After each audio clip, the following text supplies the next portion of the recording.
there had been some rumblings for quite a few years that there were some very large mako sharks in a particular area. And a very good friend of mine was the guy that was targeting these fish. But he wasn't doing it on fly gear. He was doing it on conventional gear and throwing gigantic, pieces of, bluefin tuna at them. But he was sight fishing to them. He wasn't setting a balloon out there and waiting for the sharks to come in. He was waiting for those fish to come to the boat, eyeballing those fish, pitching out that bait, and watching the take. I went, oh boy. Hello.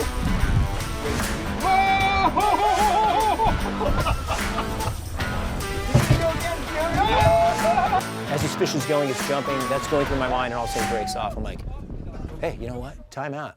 That's fine. Saw the take, got the jumps, had a tremendous fight, he broke off. Hey, everything's good, everybody's safe. But after settling down, we all kind of went, okay, well now let's get the next opportunity. Let's see what we can do. Let's see if we can actually get one of these things close enough to leader to where we could touch the leader. It's almost like, it's like, you always slow down for the car wreck. You can't stop that weird fascination with something like this. Well, we should know better by now. We're old enough that we've seen enough that that's really stupid. But yeah, I'm in. Let's go. Let him go. There you go. There you go, dude. Just hold on. Just hold her on. There you go. Okay, take your hand off. Oh. I did the flagpole.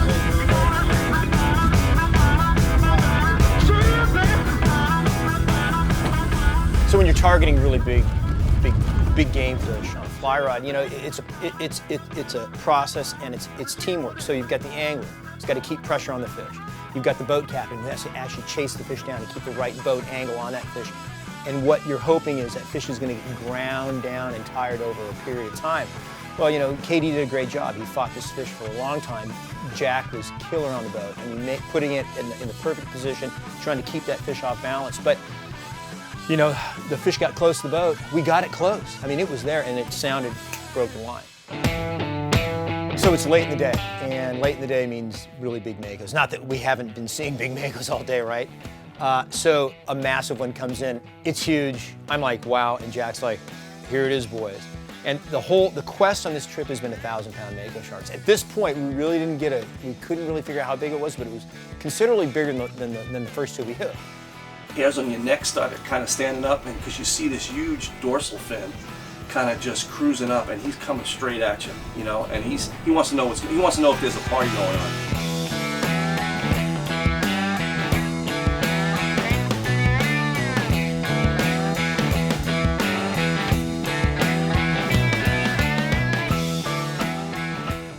So it's 8 feet. I'm like, we're on. All we have to do is just touch that leader. And we're on a fairly high gunneled boat.